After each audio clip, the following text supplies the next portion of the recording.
우리 이선영 권사님 나오셔서 우리 어버이에게 드리는 글을 드리겠습니다. 세상에 많은 부모님, 모든 부모님에게 시를 쓰고 싶었는데 어젯밤에 제가 일을 마치고 집에 가서 어떤 시를 쓸까 곰곰이 생각을 했는데 한 글자도 못 쓰겠더라고요. 그 마음 다 아시죠? 그래서 그냥 시를 쓰지 않고 지금 육신의 부모님, 저희 부모님에게 편지를 썼습니다. 사랑하는 부모님께 드리는 감사편지. 항상 젊을 줄만 알았던 아빠 엄마의 모습이 날이 가고 해가 갈 때마다 더 작아지고 연약해지는 것 같아 마음이 아픕니다. 제 나이 50을 바라보고 있지만 아버지, 어머니라는 호칭보다 아빠, 엄마라고 부르는 게 더 좋은, 어쩌면 아직도 아빠, 엄마에겐 철없고 걱정스러운 딸인 것 같습니다. 어릴 땐 남들처럼 가족 여행 한 번 못 가고 외식 한 번 못 해본 곳이 못내 아쉽고 싫었는데 5 아이의 엄마가 되고 보니 바쁜 일상에 쫓겨 똑같은 삶을 살고 있는 제 모습을 보게 됩니다. 마음이 없었던 것이 아니라 그저 자식들을 키우느라 애쓰셨던 부모님의 희생이 곧 사랑이었음을 이제서야 알 것 같습니다. 시간이 지나고 세월이 흐르니 이제서야 조금씩 부모님의 사랑을 알아가는 것 같습니다. 그래서 저는 표현하려고 합니다. 온 마음을 다해 부모님께 사랑을 표현해 보려 합니다. 존경합니다. 감사합니다. 사랑합니다. 엄마 아빠의 딸로 태어난 것이 하나님이 내게 주신 가장 큰 선물입니다. 언제나 저의 든든한 버팀목이 되어주시고 힘들 때나 어려울 때나 내 편이 되어주셔서 항상 응원해주시는 부르기에도 아까운 이름 엄마 아빠 감사하고 사랑합니다. 엄마에게도 꿈이 있었을 텐데 처음부터 엄마가 아니었을 텐데 엄마라는 이름으로 강하게 씩씩하게 이렇게 저를 잘 키워주셔서 감사합니다. 오직 자식들의 행복만을 바라셨던 그 마음처럼 이제는 주님 안에서 항상 행복을 선택하며 잘 사는 모습 보여드릴게요. 다음에 나중에가 아니라 지금부터 더 자주 안부 전화하며 찾아뵐 수 있는 딸이 되겠습니다. 항상 건강하시고 행복하세요. 사랑합니다. 우리 모두 다 동일한 마음일 것입니다. 여러분 집에 가셔서 부모님 계신다면 편지 한번 써가지고 보내시면 얼마나 좋겠나 생각합니다. 이 시간에 우리 고명구 집사님 나오셔서 부모님께 드리는 글 또 올려드립니다. 할렐루야. 저는 어머님이 14년 전에 돌아가셨어요. 누구한테 편지를 쓸까? 살아계신 아버님께 편지를 써야 될까? 누구한테 써야 되지? 처갓집 장인 장모님한테 써야 되나? 곰곰이 생각을 많이 했습니다. 처갓집 역시도 장인 장모님이 다 돌아가셔서 남아 계신 분이 저희 아버님 한 분 계세요. 근데 왠지 펜을 잡으려고 하는데 생각나는 게 엄마라 뿐이더라고요. 그래서 하늘에 계신 어머니께 편지를 썼습니다. 너무 보고 싶고 그리운 엄마, 잘 지내고 있으시죠? 벌써 엄마를 그렇게 떠나보낸 지 14년이 되었네요. 나는 항상 엄마 생각에 울기도 하고 웃기도 하고 그리워하기도 하고 저를 자책하기도 합니다. 좋은 곳을 가도 좋은 곳을 봐도 항상 엄마 생각이 납니다. 멍하니 하늘을 바라보고 있으면 잘 못해줬던 것들만 생각이 나서 나를 항상 자책하고 후회를 하곤 합니다. 왜 나는 그 소중한 시간들을 그렇게 보냈을까? 더 많이 사랑한다고, 존경한다고 말할 걸 더 많이 시간을 엄마와 함께 보낼 걸. 아무리 후회해도 더 이상 엄마가 없다는 사실에 14년이 지났음에도 나는 아직도 어제인 듯 믿겨지지 않아 너무 그립습니다. 엄마와 손잡고 함께 걸었던 곳을, 엄마와 함께 즐겨 먹었던 초밥 식당을 지날 때면 나는 아직도 생생하게 기억나는데, 엄마와 마주보고 웃었던 그 시간들이 아직도 제 가슴과 머릿속에 하나도 빠짐없이 기억나는데, 제 모든 걸 바꿔서라도 시간을 되돌릴 수만 있다면 단 하루만이라도 좋으니 엄마와 함께 있었으면 좋겠습니다. 그럴 수만 있다면 무엇이든 할 수 있을 텐데, 이 세상 무엇과도 바꿀 수 없는 나의 자랑스럽고 사랑하는 엄마, 그 무섭고 아픈 병과 엄마 혼자 오롯이 다 견뎌야 했던 사실이, 엄마 손을 잡고 병원에 가야 했던 그 날들이 얼마나 아프고 힘들었을까. 그때 왜 엄마를 병원에 모시고 가는 거를 귀찮아 했던 절 용서할 수가 없네요. 제가 불효자였습니다. 되돌이켜보면 그 중에 제일 불효는 제가 좀 더 하나님을 알고 하나님께 엄마를 전도하지 못함이 가장 큰 불효였습니다. 저는 제게 이 세상에서 가장 용기 있고 자랑스러운 사람이라는 걸 잊지 않겠습니다. 엄마를 떠나보내고 저는 하루하루가 얼마나 소중하고 가치 있다는 것을 배웠고, 살아있는 이 순간도 이 순간보다 더 행복한 건 없다는 걸 알았습니다. 어떤 힘든 일이 찾아와도 버틸 수 있는 사람이 되었고, 엄마가 항상 원하고 바라시던 나쁜 생활도 접고 무엇이든 도전할 수 있는 착실한 사람이 되었습니다. 사랑하는 엄마, 너무 보고 싶은 엄마, 우리 가족은 항상 엄마를 생각하며 행복하게 잘 살고 있습니다. 아버지는 너무 건강해서 다른 할머니와 데이트도 하고 지내세요. 엄마가 평소 아끼고 사랑하던 큰소녀는 얼마 전에 좋은 남자를 만나 결혼도 했습니다. 둘째도 멋지고 다정한 사익감이 있고요. 막내는 어젓한 헤어샵 원장으로 큰 꿈을 위해 달려가고 있습니다. 그리고 그렇게 원하시고 바라시던 그 손주놈은 벌써 고1이 되었고 멋진 남자로 성장해 가고 있습니다.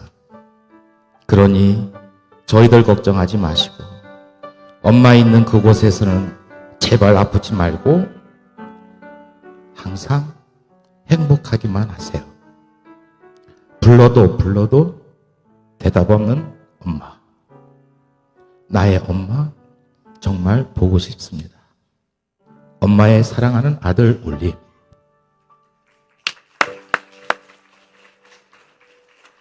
부모님을 먼저 떠난 자녀들은 똑같은 심정인 줄 압니다. 위로하고 격려합니다. 우리들에게 가장 감동을 주시는 분이 누굴까? 감동을 자아내시는 분이 누굴까? 바로 아버지, 어머니, 부모님인 줄 믿습니다. 아버지를 부르고 어머니를 부를 때 마음이 미어집니다. 그리고 머리가 멍해지고 나도 모르게 눈에서 눈가에 눈물이 고이고 눈물을 흘리게 되어집니다. 군대 간 아들이 훈련을 마치고 그 조교가 너희 고향을 향하여 바라봐. 고향을 향하여 바라봐. 그리고 너희 어머니 이름을 불러. 어머니 이름을 한번 불러봐. 그래서 우리 장병들이 자기 고향을 향해서 두 손을 번쩍 들고 어머니를 부릅니다. 어머니! 어머니! 저도 그 경험을 했어요. 한 병사도 애누리 없이 모든 병사가 그냥 눈물이 아니에요. 그때 어머니 부를 때는 말이죠. 정말 중심에서 우렁차게 어머니! 하면서 닭똥 같은 눈물을 자아냅니다. 특별히 아버지 어머니가 이 땅을 떠나고 암 계시는 자녀들은 어느 순간에 떠나신 부모님이 생각나는 거예요. 생각할 때마다 죽겠는 거예요. 그리고 또 살아생전에 좀 잘 좀 했어야 하는데 못한 것만 생각나는 거예요.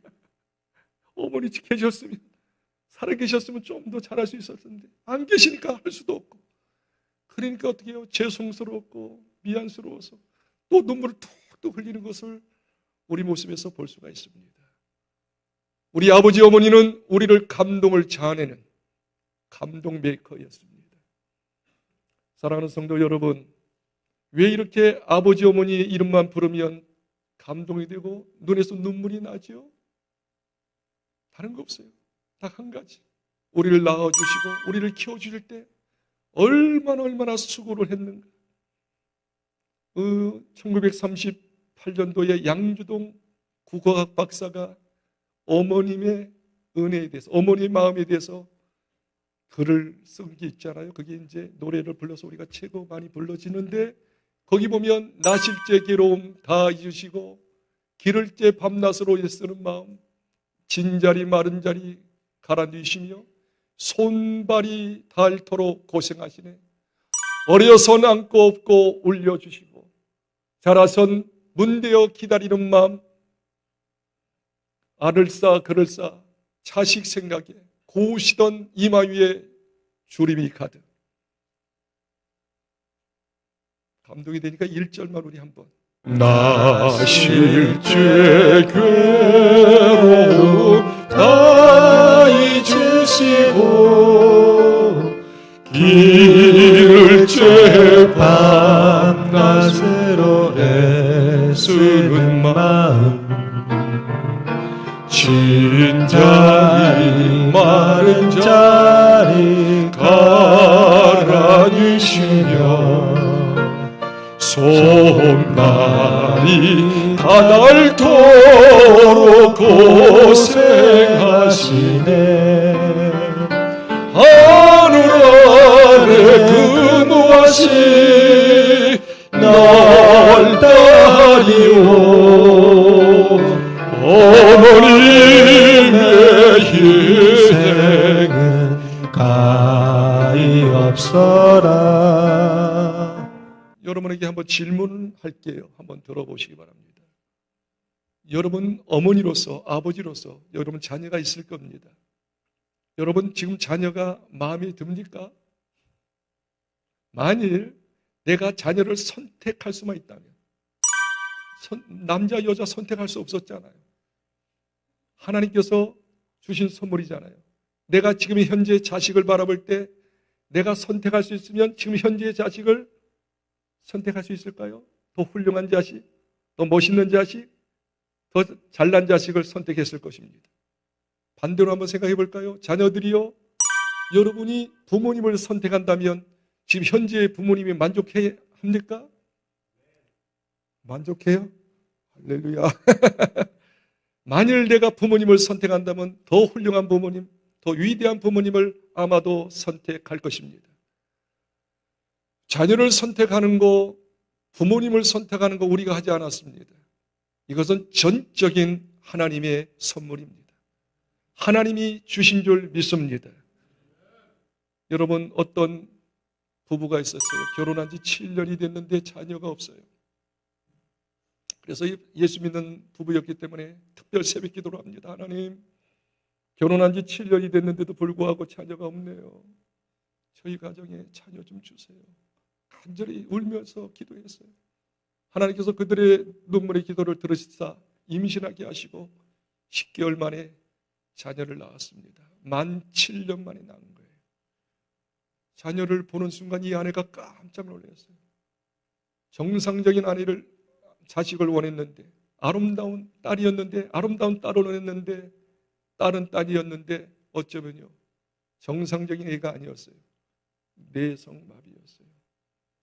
그걸 보는 순간 그동안 7년 동안 기다렸는데 하나님께 울부짖으면서 기도해서 얻은 딸인데, 아니 내성마비라니, 딸인데 내성마비로 어떻게 앞으로 살 것인가, 너무 마음이 아팠어요. 그리고 하나님 앞에 원망했답니다. 하나님, 이럴 수 있어요? 주시려고 하면 정상적인 딸을 주시지, 왜 이런 딸을 저희 가정에 주셨어요. 막 엉망불평했답니다. 큰 일을 벌집에서 기도하는데 이분은 정말로 하나님과의 깊은 관계를 맺는 사람이었기 때문에 하나님께서 세미한 마음으로 마음에 하나님께서 말씀하셨답니다. 그렇게 말씀하셨어요. 딸아, 내가 이 내성마비 아기를 어느 집안에 어느 부모에게 줄까 내가 곰곰이 생각했단다. 내가 생각하고 또 생각하고 또 생각했는데 이 아이만큼은 너희 부부가 키워야지만이 제대로 키울 수 있을 것 같아서 너희 가정에게 이 자폐의 어린아이를 허락했단다. 한번 잘 키워보렴. 그 음성을 들었어요. 그리고 그 순간에 바뀌었어요. 아, 비록 자폐의 어린아이지만 하나님이 나에게 주신 선물이구나. 천사구나. 하나님께서 보내주신 천사로 알고 지극정성으로 그 아이를 돌보기 시작합니다. 기억하기 시작합니다. 아무리 의학이 발전돼도 내성마비는 고칠 수 없었어요. 온몸이 비틀어지고 말은 제대로 못하고 비틀거리면서 이제 거리게 되어졌습니다. 그래서 기도 많이 했어요. 성경을 많이 읽어줬어요. 기도를 많이 해주었어요. 그리고 CD 테이프, 음악 테이프를 많이 들려주었어요. 근데 이상하죠. 이 아이가 어릴 때부터 글을 쓰기 시작하는 거예요. 제법 글을 잘 쓰는 거예요. 이제 성년이 돼가지고 훌륭한 성시를 쓰고 훌륭한 글을 쓰기 시작해서 그걸 책으로 엮었습니다. 책을 엮어서 출판했는데 어떤 작곡 하시는 분이 그 내용을 보면서 너무 내용이 좋은 거예요. 그래서 그 시를 가지고 복음성가를 만들기 시작합니다. 나 가진 재물 없어도, 나 가진 지식 없어도, 나 가진 건강 없어도, 남이 가지지 못한 거 나 가졌네. 남이 듣지 못하는 거 들었네. 남이 못 보는 걸 보았네. 남이 깨닫지 못하는 걸 나 깨닫네. 공평하신 하나님, 공평하신 하나님, 하나님은 공평하십니다. 남이 없는 거 나 갖게 하셨네. 바로 송명희 시인이죠. 송명희 시. 그 어머니가 어릴 때부터 얼마나 기도를 많이 해줬는지 너는 특별하단다. 다른 사람하고 다른 거 아니야. 넌 특별해. 너만이 할 수 있는 걸 할 수 있어. 격려해주고 일해주었을 때 최고의 시인이 되고 문학가가 되어서 모든 이에게 감동을 자아내는 시대적인 사람이 된 줄 믿습니다. 꼭 기억하십시오. 여러분이 자녀를 선택한 거 아닙니다. 여러분이 부모님을 선택한 것이 아닙니다. 하나님이 맺어주셨어요. 하나님이 허락하셔서 자녀 만났고 그런 자녀 만났고 하나님이 허락하셔서 그런 부모님 만나게 하신 줄 믿습니다. 그러니 서로 부모님을 바라보고 자녀를 바라보면서 이렇게 이해합니다. 하나님이 주신 선물, 하나님이 주신 천사 여기셔서 정말 최고의 가정, 행복한 가정 꾸려내시기를 주의 이름으로 축복합니다. 여러분에게 또 이렇게 이야기하고 싶어요.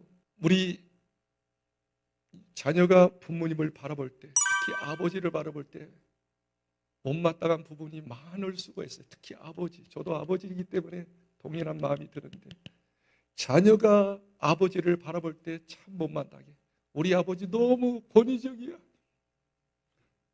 칭찬 한번 하지 않고 책망만 해. 저가 그랬어요 지금까지.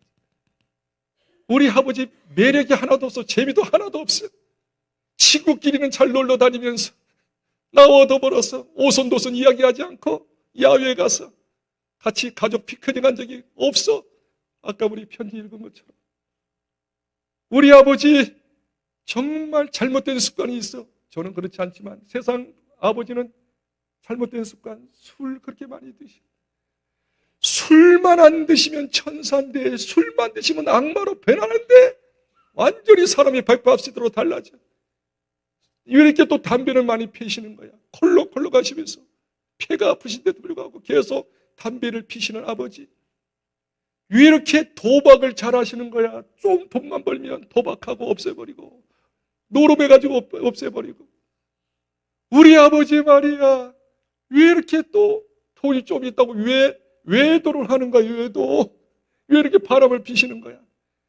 자녀를 잘 들으십시오. 자녀가 부모님을 바라볼 때, 특히 아버지를 바라볼 때 정말 고개가 설레설레.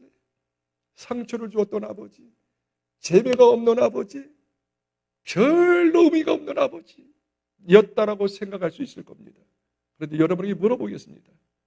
그런 아버지가 여러분 자녀들을 사랑할까요? 사랑하지 않을까요? 정말 못마땅한 아버지, 나한테 상처만 주었던 아버지, 자녀들을 진심으로 사랑할까? 사랑하지 않을까? 사랑합니다. 어떤 방송사에서 죄송합니다 이렇게 표현해서 망나니 아버지를 찾아다니면서 쥐새잡기나 하고 술에 술고리가 됐던 아버지들, 좀 엉망진창이었던 아버지를 찾아다니면서 인터뷰를 했어요. 그래서 딱 한마디를 여쭤봤답니다. 아버지, 죄송하지만 아버지 이렇게 술 드시는 데 있네요. 바람 피는 데 있네요. 도박하시는 데 있네요. 여쭤보겠습니다. 당신은 당신의 자녀가 어떤 존재라고 여겨지십니까? 당신은 당신 자녀가 어떻게 여겨지십니까? 그렇게 망나니 같은 아버지들이 동일하게 이야기할 때 자녀에 대해서 핀잔 주고 책망하고 잘못된 이야기하고 보기 싫다라고 하지 아니하고 저에게는 없어서는 안 되는 생명과 같은 존재지요. 우리 자녀들 저의 희망입니다. 소망입니다. 저의 기쁨이요 행복입니다.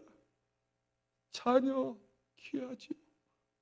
당신은 엉망진창으로 사시는데 중심만큼은 자녀를 끔찍이도 사랑하는 마음이 여전히 있다는 사실이에요.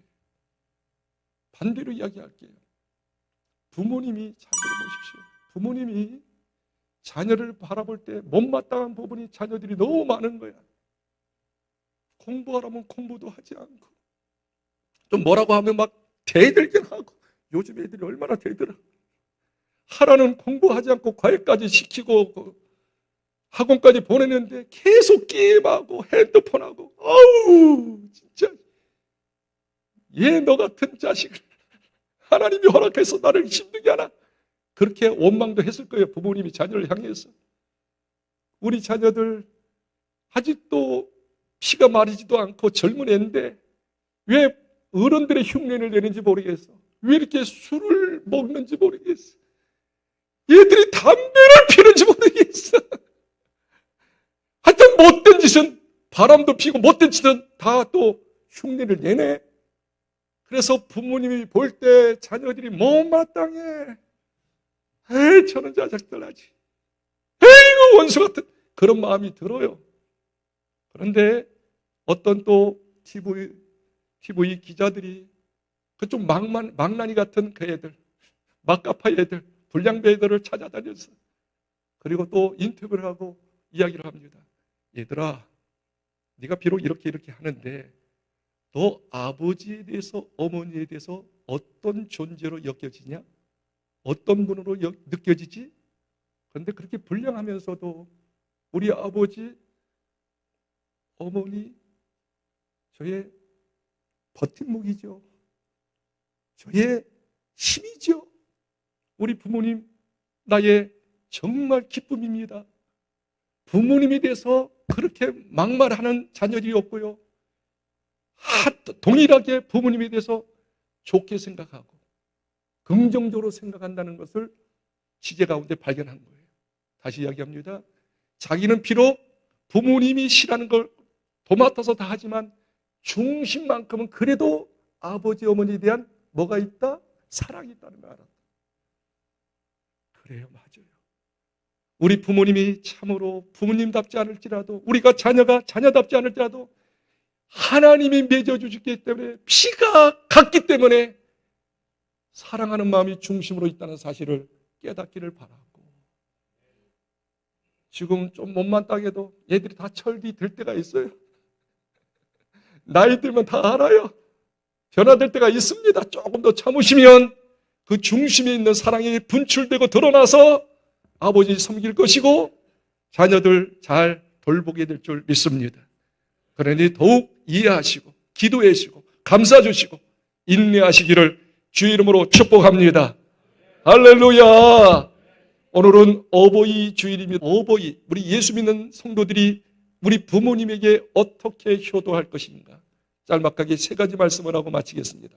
오늘 본문의 말씀은 우리 믿는 성도들은, 자녀들은 우리 부모님에게 믿든 믿지 않는 부모이든 효도하라고 얘기합니다. 섬기라고 얘기합니다. 세 가지로 효도를 가르쳐 줬는데 한번 읽어볼까요? 예배소서 6장 1절과 2절 크게 한번 읽겠습니다. 자녀들아, 주 안에서 너희 부모에게 순종하라. 이것이 옳으니라. 내 아버지와 어머니를 공경하라. 이것은 약속이 있는 첫 계명이니. 이 말씀 가운데 세 가지 단어를 주의하십시오. 자녀들아, 첫째, 부모님을 어떻게 효도하느냐? 주 안에서 효도해야 될 줄 믿습니다. 두 번째, 이어서 가면 너희 부모에게 순종하라. 순종의 효도를 이야기합니다. 순종의 효도. 그래서 이어서 읽습니다. 내 아버지와 어머니를 공경하라. 공경의 효도입니다. 예수 믿는 우리들은, 자녀들은 우리 부모님에게 세 가지 효도를 해야 합니다. 주 안에서의 효도, 순종의 효도, 공경의 효도입니다. 이게 무슨 뜻일까요? 이렇게 이야기할 수 있습니다. 주 안에서 효도라고 하는 영적인 효도를 말합니다. 우리 부모님이 예수 믿었다면 상관없지만 예수 믿지 않는 부모님이라면 빨리 예수 믿고 구원받게 하라는 겁니다. 영적인 효도. 저는 저 혼자 예수 믿었습니다. 초등학교 6학년 때. 우리 집안은 예수 믿는 사람 한 분도 없었어요. 어머니, 아버지 전혀 예수 믿지 않았습니다. 그런데 어머니를 전도하고 아버지를 전도할 수 있었던 비결이 있어요. 저는 사도행전 16장 31절을 부여잡았어요.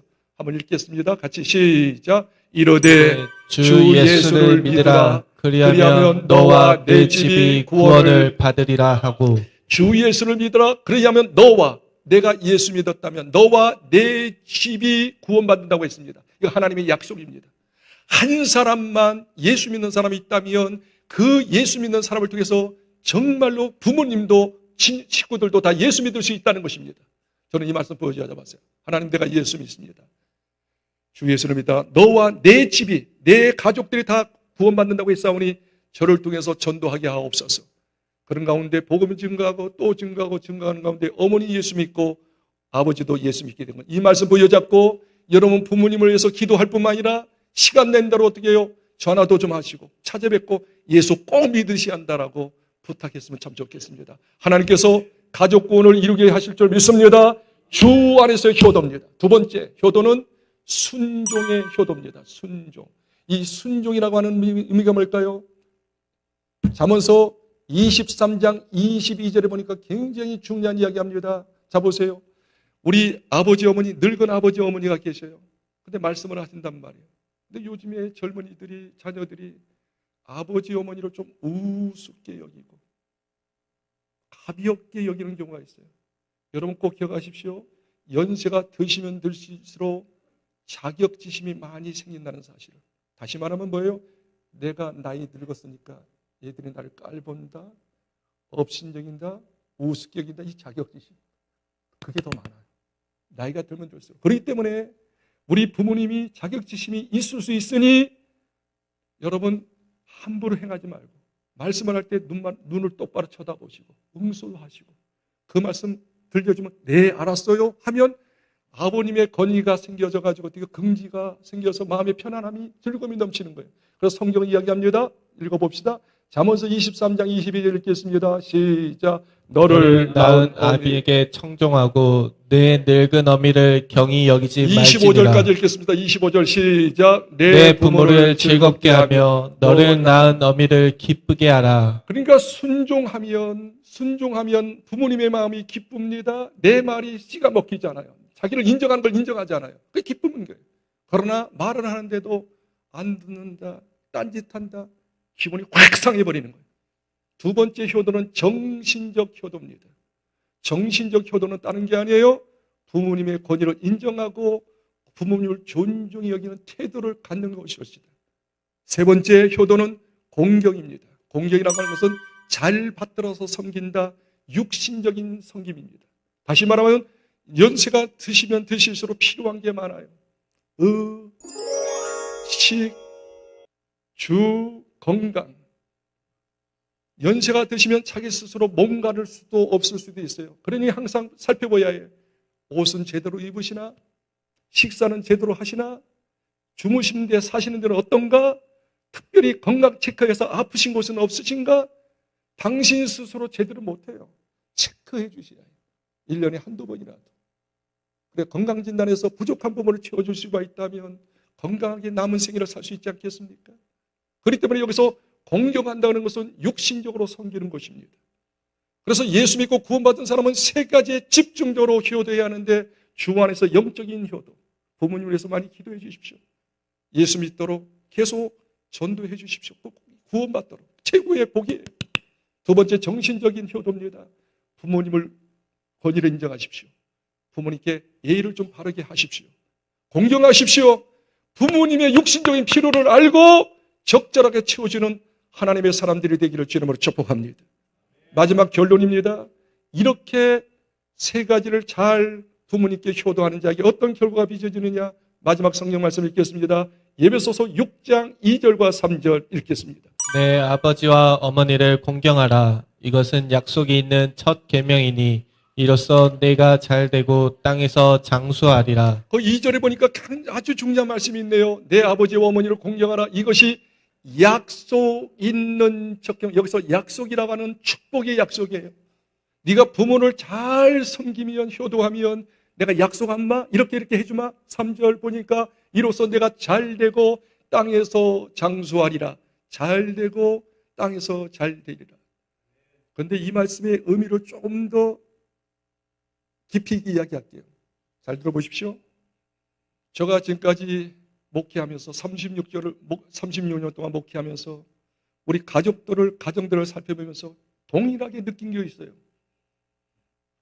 내가 부모님을 정말 퍼펙트는 없어요. 완전하게 할 수는 없어요. 왜? 인간이기 때문에. 하려고 노력하는 거죠. 힘쓰는 거죠. 흉내내는 것이죠. 하여튼 우리 부모님에게 온전히 퍼펙트하게 완전하게 할 수는 없지만 최선을 다하여 영적으로 정신적으로 육적으로 공경하고 효도하려고 애쓰는 사람은 자녀들이 보더라고요. 그리고 이 사람이 이제 늙게 되어지면 연세가 많으면 자녀들이 똑같이 본바를 어머니 아버지가 한 것을 그대로 자기에게 부모님에게 하더라고요. 반대로 부모님에게 마땅히 효도해야 하는데 효도하지 않는 그 사람들은 자녀들이 다 봐요. 안 보는 것처럼 보이면 다 알아요. 이 자녀가 자기한테 효도 안 하더라고요. 내가 한 만큼 자녀들이 하더라고요. 내가 안 한 만큼 자녀들이 안 하더라고요. 작업, 자득이에요. 성경은 이야기합니다. 심는 대로 거둔다. 행한 대로 얻는다. 사랑하는 성도 여러분, 부모님 섬기는 거 만만치 않아요. 왜? 나도 자녀가 있고 가정이 있고 분주해요. 혹시 나도 아플 수가 있어요. 힘들어요. 경제적으로 어려울 수 있어요. 힘들어요. 그러나 하나님의 천명입니다. 하나님의 명령입니다. 내 부모를 효도하라. 주 안에서 효도하라. 순종하라. 정신적으로 효도하라. 공경하라. 육신적으로 효도하라. 이것은 약속 있는 첫 계명이다. 잘되고 장수하리라. 명심하시기 바랍니다.